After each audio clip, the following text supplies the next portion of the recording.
बिस्मिल्लाहिर्रहमानिर्रहीम, अस्सलाम वालेकुम नाज़रीन, आप देख रहे हैं 92@8 विद सादिया अफसाल। नाज़रीन, ये तो आपने सुन ही रखा होगा कि जैसी रियाया वैसे हुक्मरान, और यही कुदरत का असूल भी है। हम यहाँ रोज़ मीडिया पर बैठकर अपने हुक्मरानों की गलतियों और कोताहियों की निशानदेही कर रहे होते हैं, लेकिन अगर इस मुल्क में बसने वाले हर शख्स की बात की जाए तो आपको ये पता चलता है कि किसी ना किसी सतह पे जो भी उसकी कैपेसिटी है, अपनी हैसियत के अंदर रहते हुए हर कोई यहाँ पर आपको करप्शन करता दिखाई देगा। यहाँ पर अगर हर शख्स मिलावट से और धोखाधड़ी से काम ले तो उसको आप क्या नाम देंगे? जिस मुल्क के अंदर खाने पीने की तमाम चीज़ें, चाहे वो दूध है, पानी है, फल सब्जियां, तमाम जो है वो गैर मेयारी और नाकिस बेची जा रही हों, तो आखिर इसमें कसूर किसका है? यही लोग हैं जो चंद पैसों की खातिर लोगों में जहर तकसीम करते फिर रहे हैं। रसूलुल्लाह सल्लल्लाहु अलैहि वसल्लम की हदीस मुबारका का मफहूम है कि जिसने मिलावट और धोखाधड़ी से काम लिया वो हम में से नहीं, और हम बतौर मुसलमान ये सोच भी नहीं सकते कि अपने आप को रसूलुल्लाह सल्लल्लाहु अलैहि वसल्लम की ज़ात से किसी तरीके से भी अलग करें, चाहे हमें दुनिया भर की जितनी भी दौलत ही क्यों ना ऑफ़र हो जाए। लेकिन ये वो लोग हैं जो चंद टकों के लिए अपना ईमान तक बेच रहे हैं। आज के प्रोग्राम में हम आपको बताएंगे कि आखिर वो क्या क्या चीज़ें हैं जो आप तक पहुंच रही हैं इन खाने पीने की अशिया के नाम पर, और आप में जहर तकसीम किया जा रहा है। और आगाज़ हम ज़रा करते हैं दूध से। दूध के हवाले से कि पाकिस्तान में बहुत ही एक ह्यूज बिज़नेस है, एक बहुत बड़ा ये कारोबार है।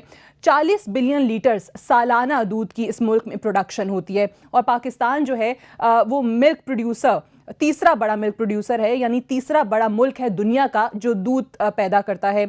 और यहाँ पर जो इंडस्ट्री है वो आपका इस मुल्क का जीडीपी का 11% जो है वो कंट्रीब्यूट करती है, ये मिल्क इंडस्ट्री। और आपको याद होगा कि यहाँ पर जिस अंदाज में पीटीवी पे उस ज़माने में देखा करते थे, वो एड्स चला करते थे, आपको बताया जाता था कि जी खुला दूध किस तरीके से सेहत के लिए अच्छा नहीं है, और पैकेज्ड मिल्क जो है वो इस्तेमाल किया जाना चाहिए, जो कि यहाँ पर 80s के अंदर लॉन्च हुआ था। टेट्रा पैक के आपको फ़ायदे बताए जाते थे।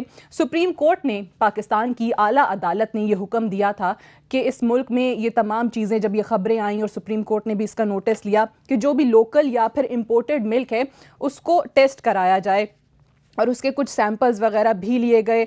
यहाँ पर आपको बताते चलें कि जब ये रिपोर्ट सामने आई, जो कि नेशनल असम्बली में भी बताया गया था, इस हवाले से इस पर बात की गई थी, और ये रिसर्च की थी Pakistan council of scientific and industrial research जो है उनकी तरफ से, और इसमें 16 ब्रांड्स जो हैं पैकेज्ड दूध के, यानी डब्बे वाले दूध के, उनका सैंपल लिया गया था, उनके नमूने जो हैं वो टेस्ट किए गए थे, और उन 16 में से सिर्फ के 6 जो हैं वो सेफ़ करार दिए गए थे, वो सेहत के लिए ठीक करार दिए गए थे।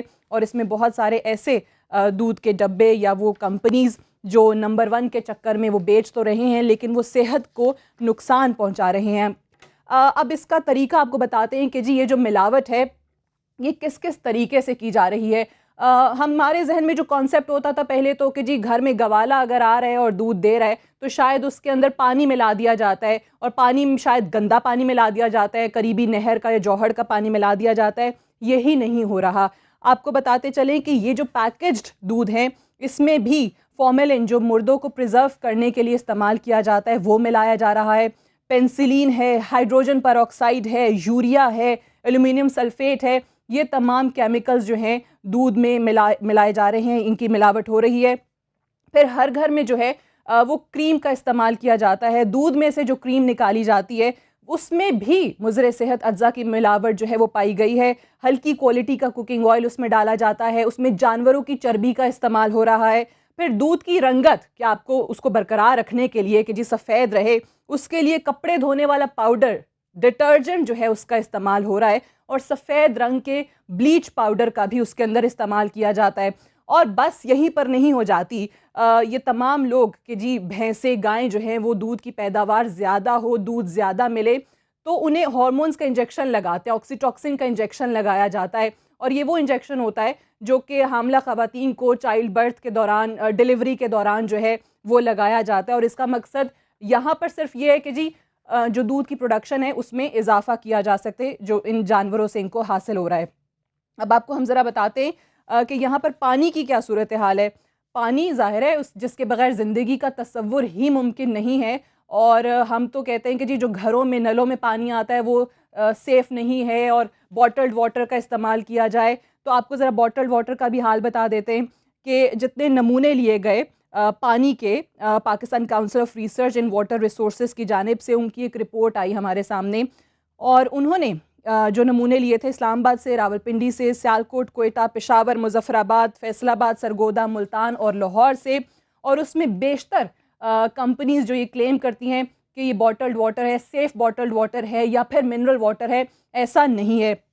उसमें भी भारी तादाद के अंदर आर्सेनिक जो है वो पाया गया है, जिससे मुख्तलिफ स्किन डिजीज़ेज़ होती हैं, hypertension, kidney failure, diabetes, heart diseases और बर्थ डिफेक्ट्स, यानी जब बच्चे पैदा होते हैं तो उनमें भी काफ़ी डिफेक्ट्स जो हैं वो पाए जाते हैं। तो ये तमाम चीज़ें, ये आपको पानी जो क्लेम कर रहे हैं कि जी बोतलों में बड़ा साफ़ पानी आ रहा है, ये वहाँ से आपको मैसर हो रही है।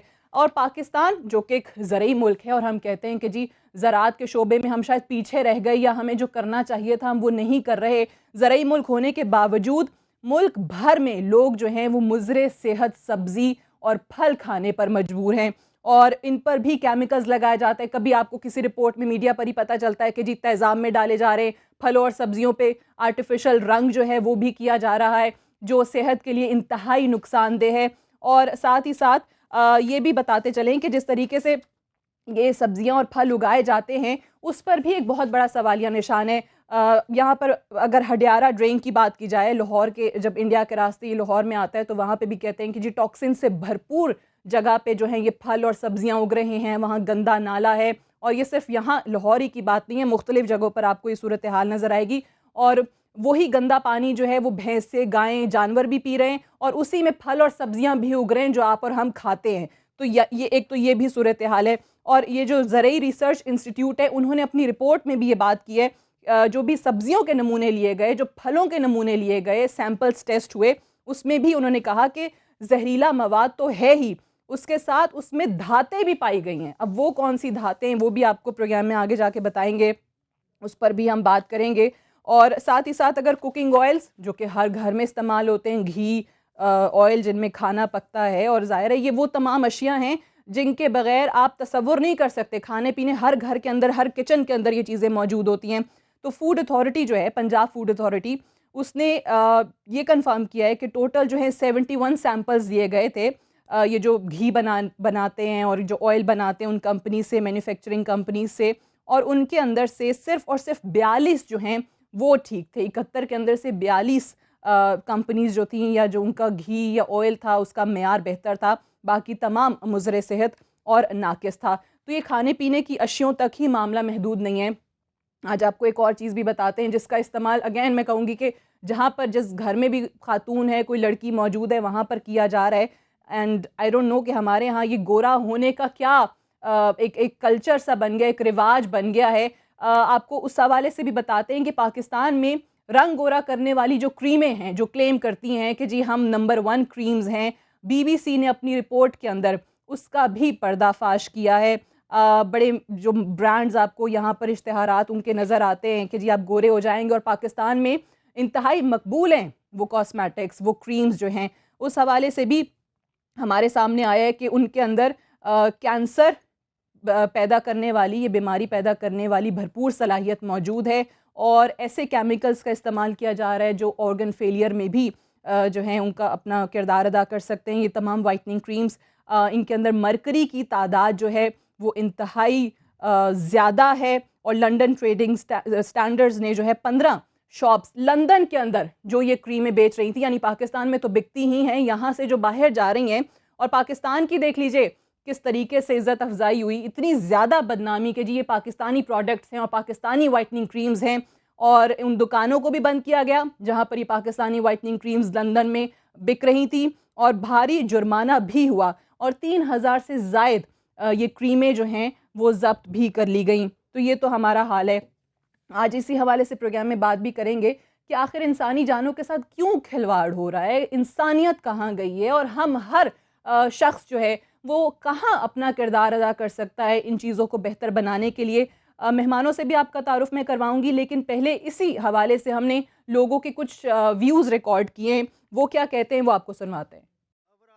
सिस्टम ही कुछ ऐसा हमारा बन चुका है कि कुछ भी जो हमारे पास जितनी भी चीज़ें आ रही हैं या डिलीवर हो रही हैं उसकी क्वालिटी के लिए ना कोई चेक एंड बैलेंस है, और इस वजह से हमारे जितने भी इनके ऑर्गेनाइजेशंस हैं या कंपनीज़ हैं या जो मैन्युफैक्चर फैक्ट्रीज़ वगैरह हैं वो सारी खुलेआम, ना उनके लिए कोई चेक बैलेंस है। अगर कोई हुकूमत की तरफ से हो तो फिर शायद हमारा कुछ बेहतर हो। हमारे मुल्क में ना तो मतलब कोई भी चीज़ जो है वो हमें प्योर नहीं मिलती, ना तो पानी है, ना ही दूध, और ना ही कोई भी जो चीज़ हमें मिलती है प्रोवाइड की जाती है या कॉस्मेटिक्स वगैरह हैं वो भी प्योर नहीं होती।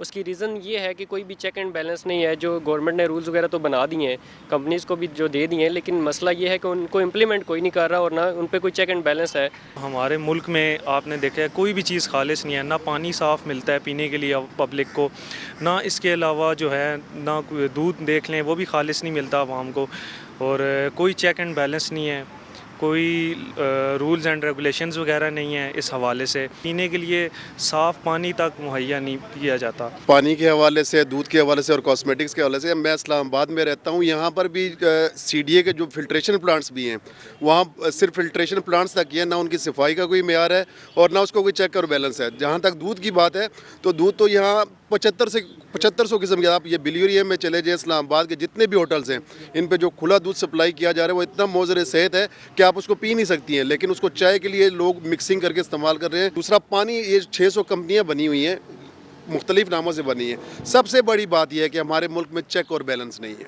यहाँ पे जो चीज़ें मिलती हैं हमारे मुल्क में, साफ़ पानी नहीं आ रहा है, ये बच्चों के लिए नुकसानदेह है, और हुकूमत को चाहिए कि इनके ऊपर मतलब ज़रूर तवज्जो दें, क्योंकि इंसान के लिए साफ़ पानी और जो मिलावट से बनी हुई चीज़ें होती हैं वो हर लिहाज से बहुत मतलब परेशान कुन। यहाँ पे कोई भी चीज़ जो है वो खालिश मिलना तो नामुमकिन मुझे इसलिए लगता है कि ना दूध, यहाँ पे वाइटनिंग आपको मिल रही है, पाउडर्स मिल रहे हैं, ठीक है, कोई चीज़ प्योर नहीं है। आई थिंक इसमें हुकूमत का, हमारी जनरेशन का, आई थिंक ये एक जॉइंट वेंचर होना चाहिए जिसमें हर चीज़ की क्वालिटी के ऊपर एक चेक हो कि उस चेक से गुजर के चीज़ें जो हैं वो कहीं पर जाएं, लेकिन ये भी ज़रूरी है कि उस चेक के अंदर जो है वो अंडर द टेबल कहीं डील ना हो।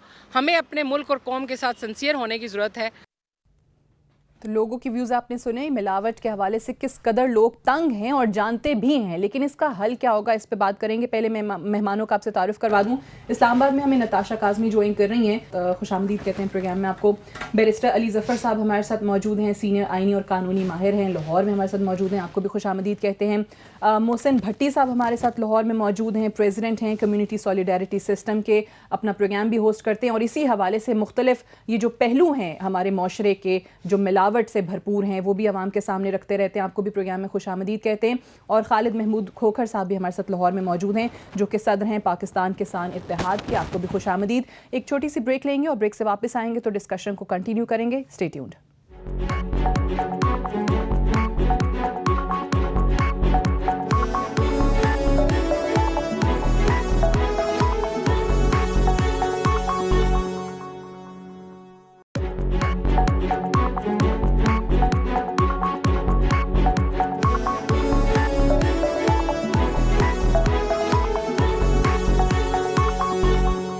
Welcome back. प्रोग्राम में एक बार फिर से खुशामदीद।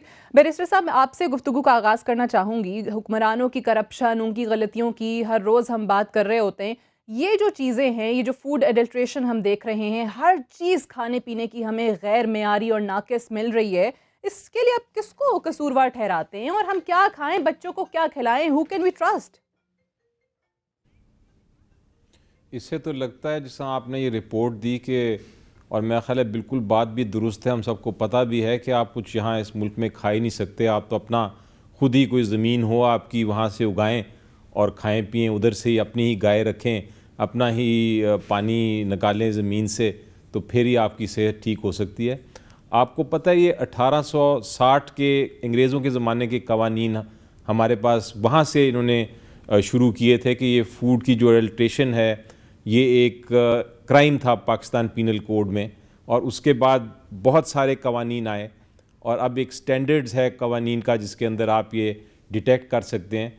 लेकिन मुझे जो अंदाज़ा हुआ है अपने एक्सपीरियंस से, मैंने ये देखा है कि हमारी जो फूड डिपार्टमेंट है जिनका काम है ये कंट्रोल करना, जो गवर्नमेंट के इदारे हैं, उधर करप्शन इतनी ज़्यादा है कि जो लोग इस काम में मुलव्वस हैं, और मेरा ख्याल है ये इससे बड़ा गुनाह जो है ही नहीं कोई जितना वो कर रहे हैं, ये बिल्कुल एक इंसानियत को कत्ल करने के बराबर है। जब आप फूड को एडल्ट्रेट करते हैं या किसी चीज़ में एडल्ट्रेशन करते हैं, उसमें नुकसान पहुंचाते हैं इंसानों को, ये करप्शन की वजह से वो इम्प्लीमेंट नहीं होते। कवानीन तो मौजूद हैं, बहुत सारे हैं, हर किस्म का कानून आप कर सकते हैं, उसमें सज़ाएँ भी हैं, लेकिन अगर वो नाफिज करने वाले ही नाफिज नहीं करेंगे, अगर उसको इम्प्लीमेंट नहीं करेंगे, तो फिर ये फूड एडल्ट्रेशन तो होती रहेगी। और जिस तरह आपने अपना दिखाया अभी लोगों के कमेंट्स, और जिस तरह आपने भी अपनी रिपोर्ट दी, हर एक को पता है कि क्या हो रहा है, हर एक को पता है कि कितनी ज़रूरतें हैं हमें, कितना नुकसान हो रहा है कौम को, क्योंकि जब कौमें आती हैं आगे तो सबसे पहले वो अपने खाने को देखती हैं कि खाना साफ़ होगा तुम्हारे लोग सेहतयाब होंगे तो काम बेहतर कर सकेंगे। लेकिन हमने वो जो अपनी बेसिक है चीज़ उसको छोड़ा हुआ है, और अब तो इतना बुरा हाल हो गया है कि मेरा ख्याल है आप कहीं बाहर, क्या आप अपने घर में खाना आप ठीक नहीं खा सकते। तो ये एक ऐसा इमरजेंसी है जहां मेरा ख्याल है हमें आप खा क्या रहे हैं, और ज़्यादातर चीज़ें जो हैं वो नाकिस आपको मिल रही हैं। मूविंग ऑन, मोहसिन भट्टी साहब, ये चीज़ें आपने भी अपने प्रोग्राम्स करते हुए और आपकी जो रिसर्च है उसमें भी बहुत ज़्यादा देखी होंगी। जिस तरीके से बैरिस्टर साहब फरमा रहे थे कि कानून भी है, लेकिन जाहिर है जिन लोगों ने इम्प्लीमेंट करना है वहाँ पर इश्यूज़ हैं, वहाँ पर करप्शन हो रही है। आपको क्या वजूहात या क्या मुहर्रिकात नज़र आती हैं कि हम यहाँ पर कुछ खालिस और मियारी चीज़ खाने से भी रह गए? सादिया, आपने बिल्कुल दुरुस्त आइडेंटिफाई किया है, बैरिस्टर साहब ने बिल्कुल ठीक बात की है कि हमारी यहाँ पे मेन रीज़न जो है ना वो करप्शन ही है, जिसकी वजह से हम हर चीज़ आज अगर हमें खालिस नहीं मिल रही है, अगर गैर मियारी चीज़ें मिल रही हैं, अगर जहर तक हम लोग पी रहे हैं, खा रहे हैं, तो उसके पीछे बड़ी वजह करप्शन ही है। आप देखें कि जब ये दूध की आप बात कर रही थी तो आपको याद होगा कि आपने जिस तरह उस ऐड का भी हवाला दिया कि जो पीटीवी पे चला करता था, जो तकरीबन 8-10 मिनट की डॉक्यूमेंट्री थी जिसमें गवाले को उसका किरदार बड़ा गलत दिखाया गया और इन कंपनियों के किरदार को बड़ा उजागर किया गया और लोगों को राग़िब किया गया कि वो इन ब्रांड्स का दूध पिएं। लेकिन इन ब्रांड्स ने हमारे साथ क्या किया कि आप देखें कि जब इनकी फैक्ट्रियों में जाके चेक करते हैं तो वहाँ पर स्किम्ड मिल्क, वे पाउडर, वेजिटेबल फैट, एक्सपायर्ड सूखा दूध, इससे ये लोग दूध बना रहे हैं। और जो किसानों से भी दूध खरीदा जा रहा है वो भी उसमें से क्रीम निकाल ली जाती है और उसमें ऐसी चीज़ें, उसमें यूरिया, उसमें फार्मोलिन, उसमें ये सारी चीज़ें डाली जाती हैं। बल्कि एक फैक्ट्री तो ऐसी थी कि जहाँ पर मिल्क रिप्लेसर से भी दूध तैयार किया जा रहा था। मिल्क रिप्लेसर क्या चीज़ है कि जब इंसान का बच्चा अपनी माँ का दूध नहीं पीता तो डॉक्टर उसको रिकमेंड करता है कि आप ये इन्फेंट फार्मूला जो है, मिल्क जो है, ये डब्बे का दूध पी लें। लेकिन अगर जानवर के बच्चे को दूध छुड़वा दिया जाए क्योंकि वो बेचना होता है तो उसे मिल्क रिप्लेसर पे डाल दिया जाता है, वो घटिया क्वालिटी का दूध होता है। उस दूध से इंसानों के लिए दूध तैयार किया जा रहा था।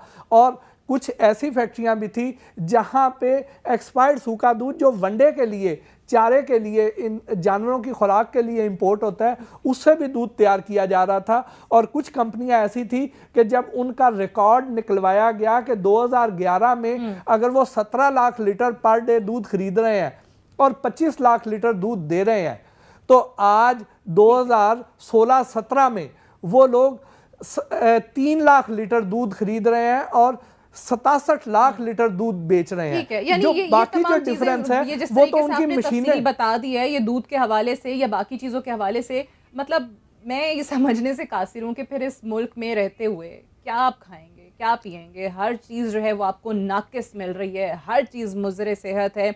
एक ब्रेक के लिए मुझे कहा जा रहा है, ब्रेक से वापस आएंगे तो खालिद खोखर साहब से और नताशा से भी इस हवाले से बात करेंगे। Stay tuned.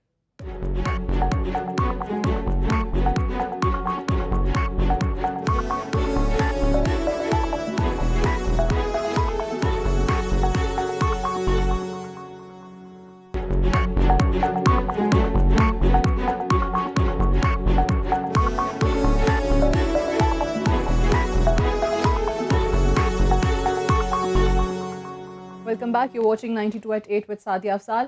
खालिद खोखर साहब, आपकी जानिब आना चाहूँगी। आप सदर हैं पाकिस्तान किसान इत्तेहाद के। इस ज़रई मुल्क के अंदर एक तरफ तो किसान रो रहा है, और मुझे ये बता दें कि हम लोग कहाँ जाएं जो ये फल और सब्जियां जो कि नाकिस हैं वो खाने पे मजबूर हैं। जी सादिया, थैंक यू जी। हम पिछले 3-4 साल से हम पाकिस्तानी शहरियों की जंग लड़ रहे हैं।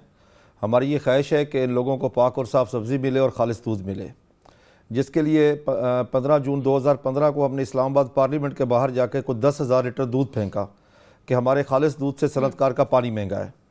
और हमने रिक्वेस्ट की हुकूमत से कि जो बाहर से खुश्क दूध और वहे पाउडर आ रहा है उस पर ड्यूटी लगाई जाए। जिस तरह इंडिया में 68% ड्यूटी है, आप अगर टर्की चले जाएँ तो वहाँ 180% ड्यूटी है। यहाँ पर ड्यूटी फ्री आ रहा है। यहाँ पर इस मुल्क में टोटल मल्टीनेशनल कंपनियों को सपोर्ट किया जा रहा है, जबकि अपने काश्तकार को सपोर्ट नहीं किया जा रहा। हमारी जो कास्ट ऑफ प्रोडक्शन है वो बहुत ज़्यादा है। इस वक्त अगर खालिस दूध की कास्ट लगाई जाए तो हमें कोई 120 रुपये लीटर घर पड़ता है जी। खाद फर्टिलाइज़र महंगी है, बिजली महंगी है, डीजल महंगा है, हर चीज़ महंगी है। लेकिन हमें जो उसका कंपनीज रेट देती हैं वो 45 रुपीज़ पर लीटर देती हैं खालिस दूध का, 6% फैट का। यानी हमारे खालिस दूध से सनतकार का पानी महंगा है। हम इस पर बार बार शोर मचा रहे हैं कि खुश्क दूध और वहे पाउडर जो बाहर से आ रहा है उस पर ड्यूटी लगाएं, और उसका चेक भी होना चाहिए, कोई लिबर्टी भी होनी चाहिए। ये बगैर चेक के हर चीज़ वहाँ से आ रही है, कोई लैब नहीं है, कोई कुछ नहीं, कोई इनको पूछने वाला नहीं है। दूसरा, सब्जियों के हवाले से मैं बात करूँगा कि लाहौर के आपके इर्द गिर्द 70 से 80 हज़ार एकड़ पे टनल फार्मिंग लग गई थी। उसके बाद जब इंडिया से एग्रीकल्चर ट्रेड शुरू हुई तो वो सारी टनल फार्मिंग ख़त्म हो गई, क्योंकि अब 8,000 एकड़ पे रह गई है, क्योंकि इंडिया एक सब्सिडाइज कंट्री है। वहाँ तकरीबन इनपुट्स पे 75% सब्सिडी दी जाती है। पाकिस्तान में सिर्फ सब्सिडी का शोर मचाया जाता है। मैं आपको बताता चलूँ कि जिस नाम पे जो सब्सिडी दी जाती है वो एक्चुअली सब्सिडी नहीं होती। फ़र्ज़ किया मैं एक DAP की बोरी पे 300 रुपये सब्सिडी है और 425 रुपये हमसे उस पर टैक्स लिया जा रहा है। यूरिया पे 80 रुपये अगर सब्सिडी है तो उस पर तकरीबन हमसे GIDC के नाम पे और बाकी टैक्सेस मिला के कुछ 600 रुपये हम टैक्स अदा कर रहे हैं। यानी काश्तकार को बदनाम भी किया जाता है कि ये टैक्स नहीं था। हम पे बेतहाशा एग्रेसिव टैक्सेशन है और रिसर्च यहाँ पे नहीं है। काश्तकार अब हम शर्म आती है कहते हुए कि दुनिया का जी कितना बड़ा मुल्क है जी दूध के लिहाज से। हम जब पाकिस्तान बना था तो पंजाब के 17 अजला हमारे हिस्से में आए थे, 13 अजला भारत के हिस्से में आए थे। आज वो 13 अजला 120 करोड़ की आबादी को फीड कर रहे हैं। हमारे लिए वैसे शर्म है कि हमने पिछले 1 साल में 15 अरब का टमाटर मंगवाया। वजह यह है कि हुकूमती तरजीहात में ना ज़रात है ना इंसान है, ना पाकिस्तानी शहरी है। ये हुकूमती तरजीहात पे भी मैं आती हूँ, लेकिन आप सही कह रहे हैं कि एक ज़रई मुल्क के अंदर ये तमाम चीज़ें होना वाकई में बाइसे शर्म है। नताशा, मैं आपकी तरफ आती हूँ कि एक तरफ तो आपने तीनों मेहमानों की गुफ्तगू सुनी है और आपने देखा है कि खाने पीने की हद तक, मतलब हम क्या खा रहे हैं हमें नहीं पता। लेकिन मैं आपको इसलिए भी बुलाने का मकसद था कि मैं इंट्रो में बता रही थी कि ये जो वाइटनिंग क्रीम्स, और ये फिर BBC ने अपनी रिपोर्ट में बताया है, लंदन के अंदर जो उनकी दुकानों पे whitening creams, Pakistani whitening creams पड़ी हुई थी, उसमें उन्होंने बताया कि जिससे ऑर्गन फेलियर हो सकता है, इससे कैंसर हो सकता है। और हमारे यहाँ ख़वातीन जो है वो धड़ाधड़ इस्तेमाल कर रही हैं, बल्कि मर्द हजरात भी अब तो गोरा होने के चक्कर में। ये why are we so complex, ये गोरा होना चाहते हैं, और फिर ये हम क्यों नहीं अंडरस्टैंड करते हैं कि आपकी सेहत जो है वो आपकी रंगत से ज़्यादा ज़रूरी है, ज़्यादा इंपॉर्टेंट है। बिल्कुल सही कह रही हूँ। और स्किन कैंसर वाकई ऐसी हैं बीमारियाँ जो आपकी स्किन को बजाय गोरा करने के उस वक्त तो अच्छा इफेक्ट देती हैं, लेकिन बाद में they are actually making your skin worse. And yes, coming back कि हमारी बीमारियाँ इतनी स्किन एलर्जीज हो रही हैं, खाना खालिस नहीं है, क्योंकि खाना भी तो आपकी स्किन और बालों पे इफेक्ट करता है, आपके इंटरनल सिस्टम पे इफेक्ट देता है। तो ये क्रीम्स वगैरह तो हम पूरी दुनिया कह रहे हैं ऑर्गेनिक पे जा रही है, जो कि नेचुरल चीज़ें हैं। यहाँ तक एक छोटी सी मिसाल दूंगी, आप हल्दी ले लें, कहते हैं आप खुला हल्दी लें उसका रंग अलग है, डब्बे वाली लें उसका टोटली रंग ऑरेंज ही है। सारे स्पाइसेस में मिलावट है। तो ज़ाहिर बात है जो मिलावट वाली चीज़ आप लगाएंगे उसका इफेक्ट भी वो बात नहीं होएगी, बल्कि उसको और ख़राब कर देगी सही चीज़ को। पहली बात तो शुक्र अदा करना चाहिए, वाकई कॉम्प्लेक्स नहीं होना चाहिए। जो है हमारी स्किन है या हमारे बाल हैं, उनका शुक्र अदा करना चाहिए। उनको जितना आप नेचुरली टेक केयर कर सकते हैं, हमारी नज़र में मतलब तो आप कैंसर करा लें, अल्लाह माफ करे, लेकिन गोरा आपने होना है। तो ये चीज़ें बंदे को वही अगेन आपको you should have self confidence, you should have belief in yourself. हर चीज़ जो गोरी वो इतनी अच्छी नहीं है, आप टैन लुक में भी अच्छे लग सकते हैं। और खुदा ताला ने जो आपको रंगत दी है उसके लिए आप प्रोटेक्शन ज़रूर करें, आप नेचुरल चीज़ों से प्रोटेक्शन करें, ज़रूर लगाएं। मेकअप भी आजकल जो अगर नेचुरल चीजें भी तो सुन रहे वही हैं मैं आप। कह रही हूँ नेचुरल चीज़ों में अब आप कौन सी दूध natural? तक जो पहली चीज़ जो आपकी बॉडी के लिए इतनी ज़रूरी है उसमें इतनी मिलावट है, तो अफसोस भी होता है कि वो कॉन्फिडेंस आप किस तरह गेन करेंगे, वो आप अपनी क्रेडिबिलिटी कैसे बनाएंगे, इस मुल्क को कैसे आगे लेके चलेंगे। हम मतलब छोटे होते सुनते आते थे, वालिदैन जो है वो कहते थे दूध पियो जी, बोन स्ट्रांग होंगी। आप अपने बच्चों को क्या पिलाएंगे? तो हर घर में और आप ये भी नोटिस करें कि तब बीमारियां भी कम होती थी, खालिस चीज़ें ज़्यादा थी, मिलावटें कम थी। अब यहाँ पे लोग अपना सोचते हैं, दूसरों का कोई नहीं सोचता कि ऐसी बीमारी से हम अपनी इकॉनमी, अपने मुल्क को कितना पीछे लेके जा रहे हैं। और हम पीछे जाएंगे तो एक रिकग्निशन ही खत्म हो रही है हमारी। हम यूथ हैं, हमें तो इस चीज़ की प्रॉफिट दिमाग में कम रखते हुए आगे मेरे ख्याल से जितना आप ये गेन कर सकते हैं अपना ट्रस्ट। और इंटरनेशनली जो पाकिस्तान की इस रिपोर्ट के बाद, बीबीसी की रिपोर्ट के बाद, जिसमें बाकायदा तौर पर बताया जा रहा है कि जी पाकिस्तानी वाइटनिंग क्रीम्स वो कितनी बदनामी का बायस As बनी it is, we were enjoying such a bad reputation throughout the world and we're making it worse for ourselves. तो दिल से बहुत अफसोस होता है। दिल से अफसोस होता है, लेकिन इसका हल क्या है, किया क्या जाए? मैं एक ब्रेक ले लूँ, ब्रेक से वापस आके बैरिस्टर साहब मैं आपसे ये जानना चाहूँगी कि यहाँ पर सज़ा और जज़ा की हम बड़ी बात करते हैं और हमारे हुक्मरान भी बहुत ज़्यादा दावा करते हैं, नारे भी लगाते हैं। इस एक मामले में अगर वाकई सज़ा और जज़ा का अमल नज़र आ जाए, किसी एक को करार वाकई सज़ा हो जाए, तो क्या चीज़ें बेहतर होंगी? कानून भी है आपने कहा, लेकिन इम्प्लीमेंट नहीं होता। बैरिस्टर साहब से जानने की कोशिश करेंगे एक ब्रेक के बाद।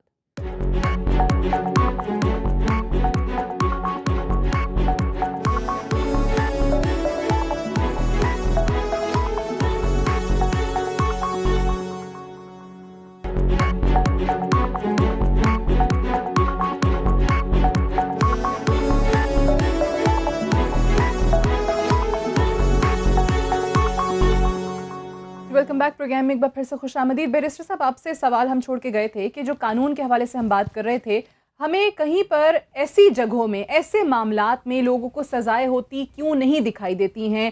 क्यों एक्शंस नहीं लिए जाते हैं जो लोग जिम्मेदार हैं उनके खिलाफ? और जिस तरह सुप्रीम कोर्ट में खुद जज साहिबान को ये कहना पड़ा था कि वो लोग हैं जो हर घर में मौत तकसीम कर रहे हैं, तो फिर इन पर एक्शन क्यों नहीं लिया जाता है?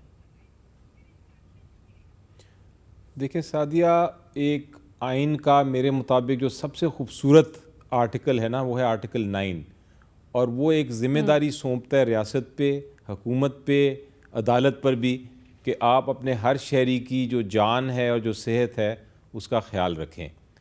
हमने ये देखा है कि जैसा मैंने कहा कि कानून तो बहुत सारे हैं, लेकिन कोई भी हुकूमत इस तरफ गौर नहीं करती। ना तो साइंटिफिक लेबॉरेटरीज़ हैं, ना आपके इंस्पेक्टर्स ट्रेंड हैं, ना आपके जब वो ये होते हैं, पकड़े जाते हैं, तो अदालतें उसको सज़ा दे सकती हैं।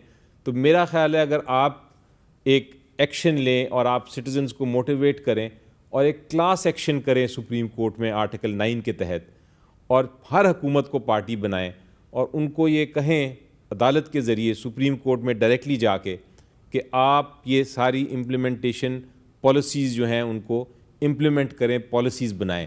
ऐसा हो चुका है 3 मुल्कों में हुआ है, ऐसा इंडिया में हुआ है, हमारे अक्सर हम देखते हैं ये जो नेबरहुड में हमारी अशराफिया है, ये जो हम बात कर रहे हैं पैकेज्ड मिल्क की या फिर बॉटल्ड वाटर की, इसमें से हमारे अक्सर वो लोग हैं जो ये अशराफिया से ही ताल्लुक़ रखते हैं, मुख्तलिफ सियासतदान, मुख्तलिफ हुक्मरान, उनकी फैक्ट्रियाँ हैं।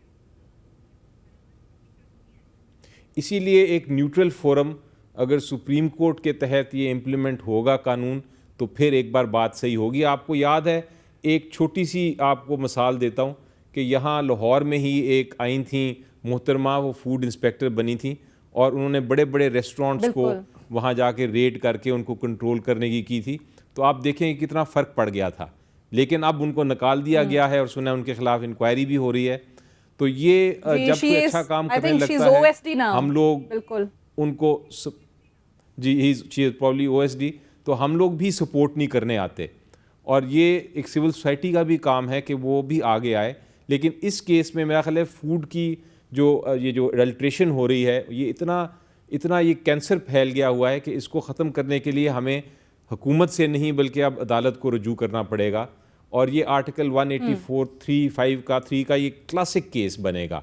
अगर आप पिटिशनर बने आपके साथ, और आप जैसे जो स्ट्रॉन्ग शहरी हैं वो पिटिशनर्स बने, तो मेरा ख्याल है हम एक बहुत बड़ा ग्रुप वकीलों का लेके उधर अदालत में फाइल कर सकते हैं और फिर उसको मॉनिटर करते सिविल सोसाइटी को जो है वो अपना किरदार अदा करना पड़ेगा। बिल्कुल आप सही कह रहे हैं। आयशा मुमताज़ की जिस तरह बात हुई कि जी अच्छा काम कर रही थी वो, उनको किस तरीके से साइड लाइन किया गया। फिर इस मुल्क में यही हो रहा है, जो अच्छा काम कर रहा है आप कहीं ना कहीं रुकावटें उनके रास्ते में खड़ी कर देते हैं। वो अभी करीम और ऊबर सर्विस के हवाले से भी यही हम कुछ देख रहे हैं। मोहसिन भट्टी साहब, ये जो जिस तरीके से आर्टिकल 9 की बात की गई, वाकई में रियासत का फ़र्ज़ बनता है, बैरिस्टर साहब जिस तरीके से बता रहे हैं, लेकिन हम देखते हैं कि इस पर खामोशी है। जब सुप्रीम कोर्ट बुला ले, रिपोर्ट आ जाए, तलब कर दिया, बता दिया ये हालात हैं, उसके बाद वॉर फुटिंग पे जैसे काम होना चाहिए वो क्यों नहीं हो रहा? सादिया बिल्कुल ठीक आपने बात की है।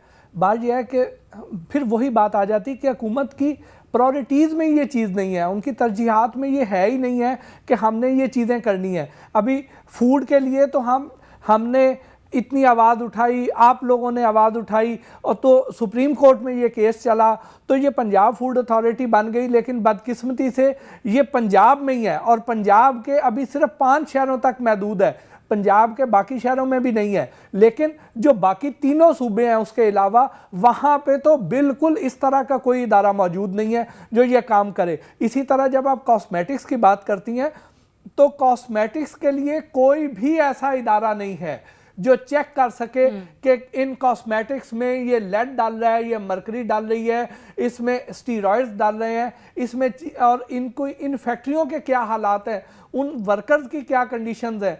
तो और उनको भी को सील किया जाना चाहिए, उनको लाइसेंस लेना चाहिए। सिर्फ एक छोटे 2-2, 4-4 मरले के घरों में बैठ के ये क्रीमें बना के और ब्रांड्स बना के बेच रहे हैं, एडवर्टीजमेंट के जोर पर चल रहे हैं, जबकि उन स्टैंडर्ड्स को कोई चेक करने वाला नहीं है। पंजाब और पाकिस्तान मैं बस क्योंकि टाइम भी थोड़ा, मैं नताशा से भी जरा इस पे उनका भी रिस्पांस ले लूं, फिर खालिद खोकर साहब की तरफ भी जाएंगे कॉस्मेटिक्स के हवाले से, कि वाकई वो सही कह रहे हैं कि कोई कंट्रोल करने के लिए है ही नहीं, कहीं पर कोई ऑर्गेनाइजेशन आपको नजर नहीं, कोई चेक एंड बैलेंस नहीं है। ये तो हम बात भी इसको एग्री करते हैं। हर 2 दिन पे हमारे पास कोई गेस्ट आता है स्किन ख़राब लेके कि हमने फ़लानी क्रीम लगा ली, एडवर्टीजमेंट देख के जो वो, तो उसको ठीक करना और मुश्किल हो जाता है फ्रेंकली। तो there is no check and balance. Even जहाँ तक मेकअप का सवाल है, ये जो एडवर्टाइजमेंट्स हैं और जिससे हमारी औरतें जो हैं बहुत ज़्यादा इम्प्रेस हो जाती हैं और फिर वो क्रीम्स जो हैं ख़रीद भी रही होती हैं, इनको भी पहले चेक करना चाहिए कि जी वाकई अगर क्वालिटी आप इनकी अच्छी है, इनको एक ऑर्गेनाइजेशन जो जिम्मेदार है वो अप्रूव करती है, तो फिर इनके एड्स आएँ। बिल्कुल। और टीवी के ऊपर या अखबारात जो आप चीज़ें प्रोडक्ट्स खरीदते हैं या तो आप खुद बाइंग कर रहे हो, लेकिन जो यहाँ आती है वो एक्सपायर्ड होती है। Expired product means the same again, there is no check and balance, क्योंकि of course third world country में आपको वो सस्ता मिल जाता है तो दे सेंड इट हियर। लेकिन quality of makeup when expired is bad for skin, वो और ख़राब कर देती है। एक्सपायर्ड मेकअप भी चलते थे। यहाँ तक कि एक ज़माना होता था फ्रेश मेहंदी का।